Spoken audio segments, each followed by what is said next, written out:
Historias Creante, la tecnología contada de otra manera. Buenos días, buenas tardes, buenas noches, yo soy Germán y les doy nuevamente la bienvenida a Historias Creante, la tecnología contada de otra manera. Hoy vamos a continuar con la segunda parte y la final de la historia del teléfono. Antes de comenzar, recuerden ponerse en contacto con nosotros al 312-302-5335, al Facebook Creantelab y nuestra página web creantelab.co. La emisión anterior habíamos hablado de cómo tiene varios caminos la creación del teléfono, que esto nos lleva primero a Italia con Antonio Meucci y cómo estudió ingeniería por allá en 1860 hizo público un evento, el famoso teletrófono, y cómo la prensa italiana en Nueva York revoluciona la idea. Finalmente eso no da ningún tipo de frutos y que sin embargo después él, preocupado porque le robaran su patente, trata de reunir el dinero, más o menos $250 habíamos dicho, no lo lograba. Finalmente lo dejamos ahí quietico en 1876, y parte de ese otro primer capítulo era la aparición de Alexander Graham Bell, que sabíamos que no era norteamericano ni gringo, nada de eso, sino escocés, y que fue uno de los fundadores de la National Geographic Society. Y también recordábamos que la mamá sufrió sordera gradual cuando él tenía 12 años, y él, por medio del sonido, colocando sus labios en la frente de la mamá, empezó a conocer y a entender cómo se transmitían las ondas de sonido a través del cráneo, y hacía que tuvieran una especie de lenguaje para comunicarse, y eso le sirvió finalmente para empezar a desarrollar lo que fueran los inicios de los aparatos de audiometría, y lo dejamos en 1874.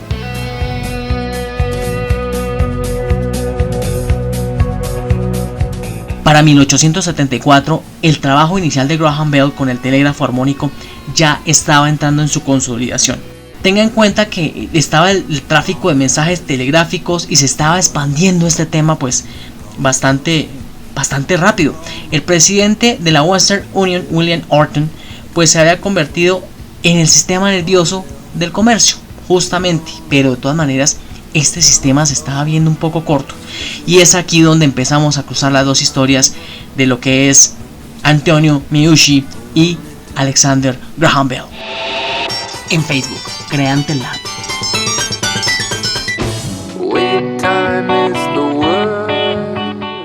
Nos habíamos quedado más o menos en el 73-76, ¿cierto?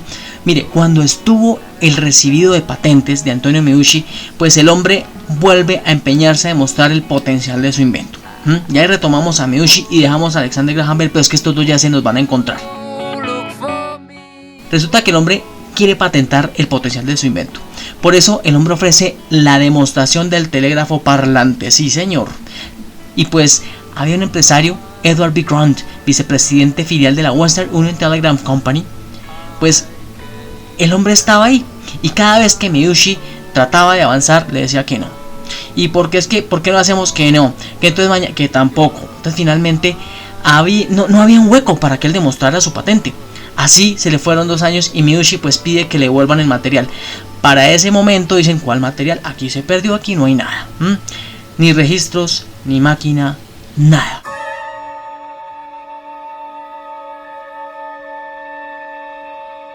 Mientras tanto, en ese momento aparece un tercer personaje llamado Elisha Gray, y este hombre estaba experimentando con la telegrafía acústica también. Fue uno de los primeros desarrolladores del teléfono en Highland Park, en Illinois. Ya para el 14 de febrero de 1876, Grace presenta su patente simplificada, y esa misma mañana vuelve y aparece Alexander Graham Bell con su abogado y presenta la solicitud en la oficina de patentes. Ahí se crea un debate.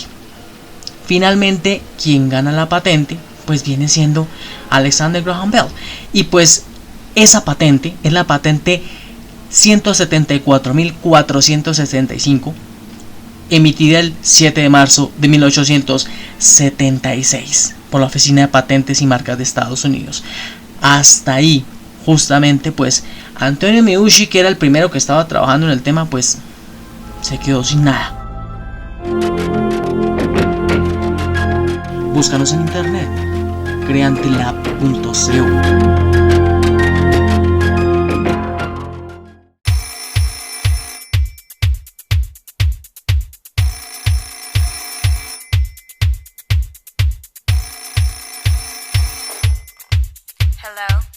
para marzo de 1876, 3 días después que se emitiera la patente, Bell logra que su teléfono funcione. O sea, el hombre patenta, pero no le funcionaba.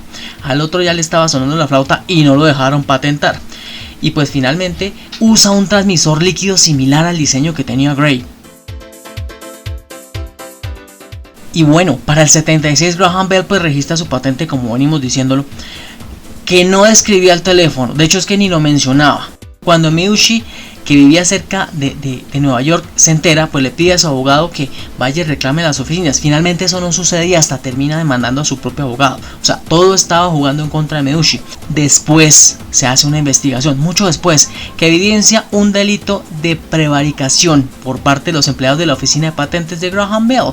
Y 10 años después, el proceso legal de 1886, Meucci pues tuvo que demandar, como les decía, a su propio abogado, porque pues imagínense, recibió un soborno de las empresas de Graham Bell para que no lo dejaran funcionar.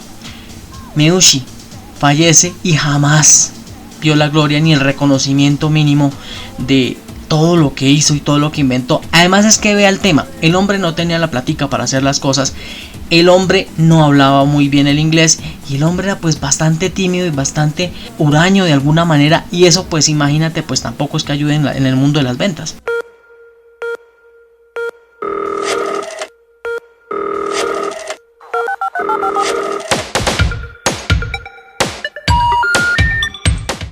Ya muchos años después, nos vamos a ir al año 2002, después de que pasa toda esta historia. Para el 11 de junio sale un boletín de la Cámara de Representantes de los Estados Unidos en la resolución 269, en la que honra la vida y el trabajo del ítalo-estadounidense. Sí, señores. Y en la misma se reconoce que fue más bien Antonio Meucci y no Alexander Graham Bell quien inventa el teléfono. Y de ahí en adelante, bueno, tengamos en cuenta que esto ya vuelve como toda tecnología. Cuando usted le coge la comba al palo, ya esto empieza a crecer. En 1879, ya cuando habían terminado todo el problema legal, todas estas cosas, incluso estaban por terminar, que todavía no han terminado, pues aumenta la demanda de aparatos telefónicos y la compañía Graham Bell da 5 licencias para que los produzcan. Para 1900, pues fueron creciendo los sistemas hasta volverse enormes y aparecen las centrales telefónicas, y muchas de estas pues era donde muestran a la señorita pasando el de cable en cable la llamada. Así mismo, para 1934 ya tenía dentro de sí los teléfonos todo lo necesario y se le acababa de incorporar la campanita, eso que suena ring ring, sí señor, eso mismo. Casi 30 años después, el prototipo equipado con pulsadores de discado de tonos. Ahí es donde usted puede escribir letras alfabéticas presionando varias veces la tecla.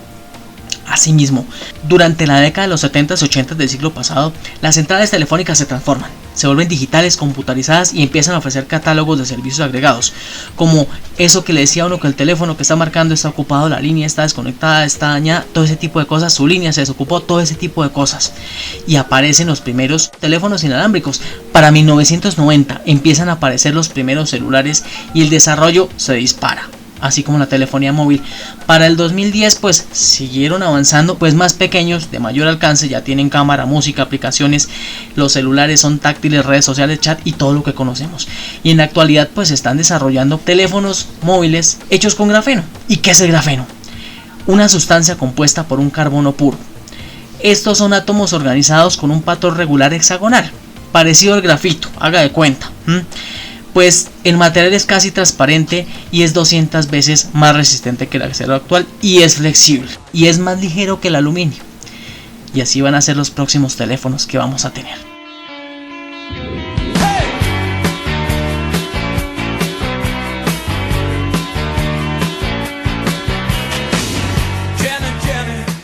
Y con esto terminamos la historia del teléfono en Historias Creante, la tecnología contada de otra manera.